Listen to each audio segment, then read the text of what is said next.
Okay, everybody, how you doing? This is going to be the first in a series of videos. I'm going to make a bunch of videos today and post them up for your assignments for the rest of the semester. What I'm going to do in the next several videos is go through and demonstrate the playing techniques of a lot of the primary accessory percussion instruments that you're most likely to find in a band or orchestra situation. So I'm going to do lots of toy stuff today, and then in a later set of videos I'm going to do some stuff on Latin percussion, playing drums with your hands and that sort of stuff.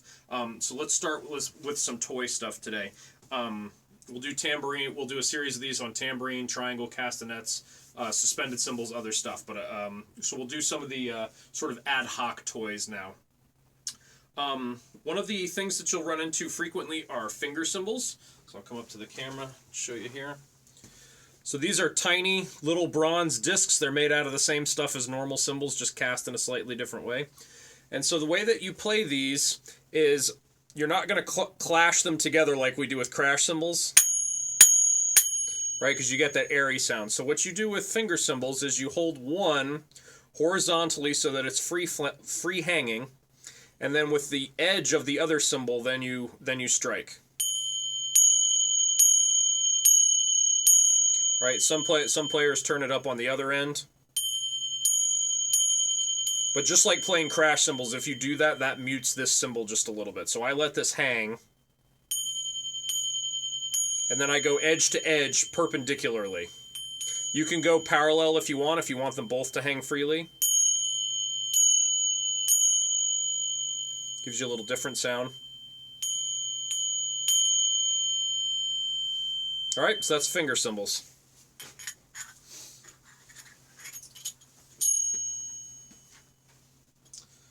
Let's see what else we have here.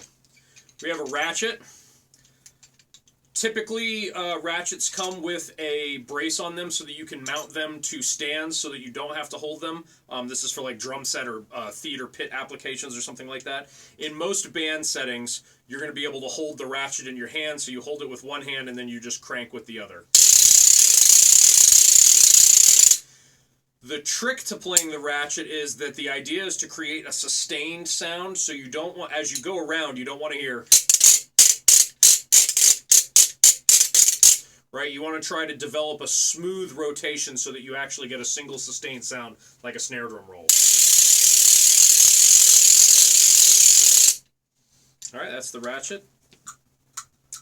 The Vibraslap, a very interesting little instrument. This is a modern technological development from an instrument that was originally the jawbone of a donkey.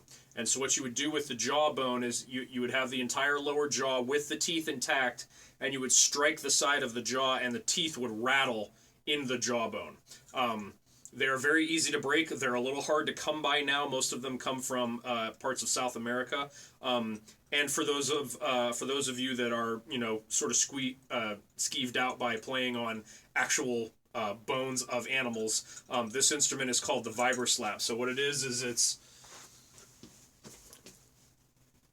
has a curved bar here. The wooden ball is the part that you're going to hit, and then inside of the wooden resonating chamber are a bunch of little pieces of metal that'll vibrate when you hit it. So there's two ways to do this. One is, or actually there's a couple ways to do it.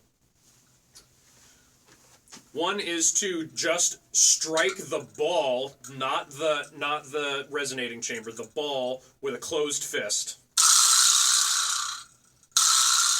Gives you a nice little effect like Ozzy Osbourne's Crazy Train. You've heard this instrument before. So you strike the ball with the fist, or if you don't want as much attack, you can actually hold the ball with your thumb and your fingers, and then just flick it open. If you want something especially loud or something that will ring for a long time, you can take the instrument, and instead of striking with your fist, you strike the ball on your thigh, and that allows you to get a little more intensity into it. And then usually you'll let the instrument hang so that it will ring for its full duration. If you hold it tightly, you can actually make the sound longer and shorter. Right? So that's the Vibraslap. Fairly straightforward one. Sandpaper blocks. You just take 2 blocks of wood and staple sandpaper to them. Makes a nice little rhythmic, an alternative, softer rhythmic thing to maracas or shakers or cabasas or something like that. And usually you just put them together and rub them. And then when your sandpaper is no longer sandy, then you pull them off and replace them with something else. Fairly straightforward there. The afuche, or the cabasa, is a modern adaptation of a Latin percussion instrument. You might see, if you study, if you get involved in Latin percussion or African instruments at all, you'll occasionally see hollowed out gourds with beads strung around the outside.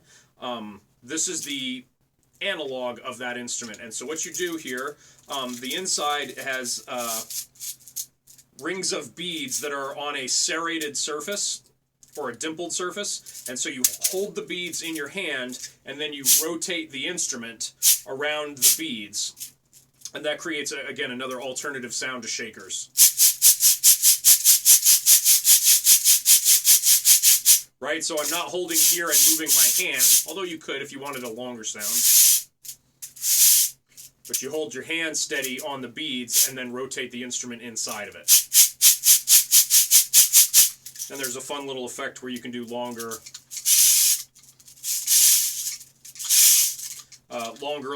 duration notes by spinning the instrument, and then the centrifugal force actually makes the sound.